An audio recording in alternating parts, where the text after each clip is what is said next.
Hey guys, welcome back to another video. आप देख रहे हैं लॉ एंड फैक्ट्स। तो आज के वीडियो में हम लोग जानेंगे तथ्य की भूल यानी कि मिस्टेक ऑफ फैक्ट क्या है, इसके बारे में सब कुछ जानने वाले हैं। सबसे पहले हम लोग जानेंगे इसका इंट्रोडक्शन और हम दोनों पार्ट में जानेंगे कि क्रिमिनल केस और सिविल केस दोनों में मिस्टेक ऑफ फैक्ट क्या है। तो आइए जानते हैं। किसी अपराध, अनुबंध यानी कि कॉन्ट्रैक्ट से संबंधित मामलों में कभी कभी व्यक्ति किसी तथ्य को सही समझकर कोई कार्य करता है, लेकिन बाद में पता चलता है कि उसकी यह धारणा गलत थी। इसे कानूनी भाषा में तथ्य की भूल यानी कि मिस्टेक ऑफ फैक्ट कहा जाता है। यानी कि अगर मान लीजिए कोई भी आप कॉन्ट्रैक्ट कर रहे हैं और आप किसी भी चीज को सही समझकर, किसी फैक्ट को सही समझकर करते हैं, लेकिन बाद में पता चलता है कि वो गलत है, तो उसे हम मिस्टेक ऑफ फैक्ट कहते हैं। भारतीय कानून में तथ्य की भूल दो मुख्य क्षेत्रों में महत्वपूर्ण होती है। पहला क्षेत्र जो हमारा होता है वो है क्रिमिनल लॉ यानी कि आपराधिक कानून। ये आता है आईपीसी यानी कि भारतीय दंड संहिता, जो कि अब नया हो चुका है भारतीय न्याय संहिता यानी कि बीएनएस के अंदर।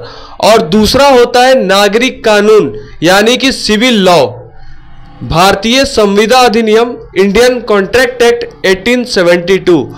तो सबसे पहले हम लोग जानेंगे भारतीय दंड संहिता यानी कि जो अब हो चुका है भारतीय न्याय संहिता में तथ्य की भूल यानी कि बीएनएस के अंदर मिस्टेक ऑफ फैक्ट क्या है। अपराधों में बचाव के रूप में तथ्य की भूल यानी कि अपराधों के बचाव में जब हम मिस्टेक ऑफ फैक्ट करते हैं उसका क्या है। भारतीय दंड संहिता 1860 की धारा 76 जो कि अब नया भारतीय न्याय संहिता में सेक्शन 14 हो चुका है, और 79 जो कि बीएनएस का 17 सेक्शन है, में अब बताया गया है कि अगर कोई व्यक्ति किसी तथ्य की भूल यानी कि मिस्टेक ऑफ फैक्ट में कोई कार्य करता है और अगर यह भूल ईमानदारी से की गई है तो उसे अपराध के लिए उत्तरदायी नहीं ठहराया जा सकता। ठीक है। और इसका पहला जो सेक्शन है वो है 76 आईपीसी जो कि अब सेक्शन 14 बीएनएस हो चुका है। विधि द्वारा अपेक्षित कार्य यानी कि act done by mistake of fact believing it to be lawfully bound यानी कि अगर लॉफुली ये बाउंड हो, अगर आप बिलीव करते हैं ऐसा, अगर कोई व्यक्ति यह विश्वास करके कोई कार्य करता है कि वह कानून द्वारा ऐसा करने के लिए बाध्य है यानी कि लीगली बाउंड टू डू है, और यह विश्वास वास्तविक तथ्यों की भूल के कारण उत्पन्न हुआ है यानी कि यह मिस्टेक ऑफ फैक्ट के कारण ऐसा विश्वास उत्पन्न हुआ है, तो उसे अपराध के लिए उत्तरदायी नहीं ठहराया जाएगा यानी कि उसे कोई भी ऑफेंस के लिए लायबल नहीं ठहराया जाएगा। आइए अब जानते हैं, इसका एक एग्जाम्पल लेके चलते हैं। एक पुलिस अधिकारी को गलत तरीके से सूचना दी जाती है कि किसी निर्दोष व्यक्ति के खिलाफ गिरफ्तारी वारंट जारी हुआ है। यदि वह इस वारंट के आधार पर गिरफ्तारी करता है तो यह तथ्य की भूल होगी यानी कि मिस्टेक ऑफ फैक्ट होगी और उसे अपराध का दोषी नहीं ठहराया जाएगा। यानी कि पुलिस वाले को किसी निर्दोष व्यक्ति को अरेस्ट करने के लिए यहाँ पे गलत नहीं ठहराया जाएगा क्योंकि यहाँ मिस्टेक ऑफ फैक्ट है। दूसरा है हमारा धारा 79 जो कि अब नया में 17 हो चुका है बीएनएस का। विधि द्वारा अधिकृत कार्य यानी कि act done by mistake of fact believing it to be justified by law, believing it to be justified by law. अगर कोई व्यक्ति किसी कार्य को यह सोचकर करता है कि वह कानून के अनुसार वैध है यानी कि वह लीगल है लॉ के हिसाब से, और यह धारणा तथ्यों की भूल के कारण है, तो वह अपराध का दोषी नहीं होगा, यहाँ पे वो ऑफेंस के लिए लायबल नहीं होगा। तो आइए अब हम लोग इस सेक्शन का एक उदाहरण ले लेते हैं, एग्जाम्पल ले लेते हैं। अगर कोई व्यक्ति आत्मरक्षा में किसी पर हमला कर देता है यह सोचकर कि वह व्यक्ति उसे मारने आ रहा है, लेकिन वास्तव में वह व्यक्ति उससे मदद मांगने आ रहा था, तो यह तथ्य की भूल होगी और यहाँ पे जो व्यक्ति आत्मरक्षा में हमला कर रहा है उस पर कोई भी लायबिलिटी नहीं होगा।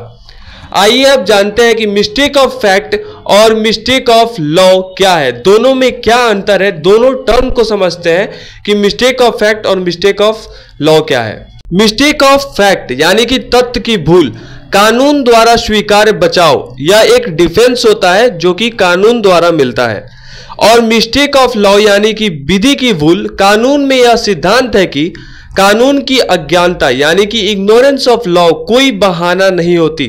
यानी अगर कोई व्यक्ति यह कहे कि उसे कानून की जानकारी नहीं थी तो यह स्वीकार बचाव नहीं होगा, यानी कि यह कोई डिफेंस नहीं होगा। हालांकि मिस्टेक ऑफ फैक्ट अपने आप में एक डिफेंस है, लेकिन मिस्टेक ऑफ लॉ कोई डिफेंस नहीं है। कानून इग्नोरेंस ऑफ लॉ को कोई नहीं मानता। आइए अब जानते हैं भारतीय संविदा अधिनियम यानी कि कॉन्ट्रैक्ट लॉ में मिस्टेक ऑफ फैक्ट का क्या टर्म है, इसको समझते हैं। किसी कॉन्ट्रैक्ट में, किसी भी अनुबंध में यदि किसी भी पक्ष द्वारा तथ्य की भूल यानी कि मिस्टेक ऑफ फैक्ट की जाती है तो यह अनुबंध अमान्य यानी कि वॉइड हो जाता है वह कॉन्ट्रैक्ट। अगर किसी कॉन्ट्रैक्ट में मिस्टेक ऑफ फैक्ट होता है तो वह वॉइड कॉन्ट्रैक्ट माना जाता है। अब जानते हैं एक तरफा बनाम द्विपक्षीय तथ्य की भूल यानी कि unilateral versus bilateral mistake of fact. जब मिस्टेक ऑफ फैक्ट एक तरफ से हो और जब दोनों तरफ से हो। तो पहले जानते हैं यूनिलैटरल मिस्टेक यानी कि एक तरफा भूल। जब केवल एक पक्ष भूल करता है तो सामान्यतः अनुबंध मान्य रहेगा जब तक कि दूसरा पक्ष इस भूल का लाभ न उठा रहा हो, यानी कि वो उसका प्रॉफिट न उठा रहा हो इस भूल का। जब कोई एक तरफा भूल हो तो जैसे कि हम इसका एक एग्जांपल ले लें तो यदि कोई व्यक्ति गलत दाम लिखकर अनुबंध करता है लेकिन दूसरा पक्ष इसे जानकर भी अनुबंध स्वीकार करता है, कॉन्ट्रैक्ट स्वीकार करता है, तो यह धोखा यानी कि फ्रॉड माना जाएगा। इसके बाद अब हम लोग जानते हैं दूसरा द्विपक्षीय भूल यानी कि बाइलेटरल मिस्टेक। जब दोनों पक्ष किसी तथ्य की भूल करते हैं तो अनुबंध शून्य यानी कि वॉइड हो सकता है, यानी कि जब दोनों पक्षों के द्वारा मिस्टेक ऑफ फैक्ट होता है तब यह वॉइड हो सकता है। आइए अब इसका भी एक उदाहरण एग्जांपल लेके चलते हैं। दो पक्ष किसी भूमि की खरीद का अनुबंध करते हैं यानी कि कॉन्ट्रैक्ट करते हैं, लेकिन बाद में पता चलता है कि वह भूमि पहले ही सरकार द्वारा अधिग्रहित की जा चुकी थी। यह तथ्य की भूल होगी और अनुबंध अमान्य होगा, यानी कि यहाँ पे कॉन्ट्रैक्ट वॉइड हो जाएगा क्योंकि यहाँ पे दोनों पक्षों द्वारा मिस्टेक ऑफ फैक्ट हुआ है। आइए अब जानते हैं इस मैटर पे यानी कि मिस्टेक ऑफ फैक्ट पे इंपॉर्टेंट केस लॉज। दो केस लॉज ऐसे हैं जो काफी इंपॉर्टेंट है, वो दोनों को जानते हैं। पहला है हमारा आर वर्सेस टॉल्सन जो कि 1889 का केस है।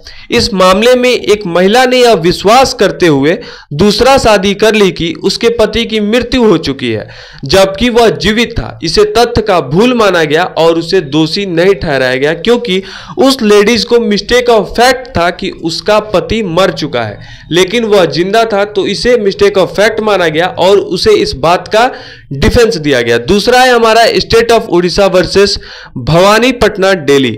इसमें अदालत ने यह स्पष्ट किया कि अगर कोई व्यक्ति ईमानदारी से किसी तथ्य की भूल करता है तो वह अपराध के लिए उत्तरदायी नहीं होगा, यानी कि वो ऑफेंस के लिए लायबल नहीं ठहराया जाएगा।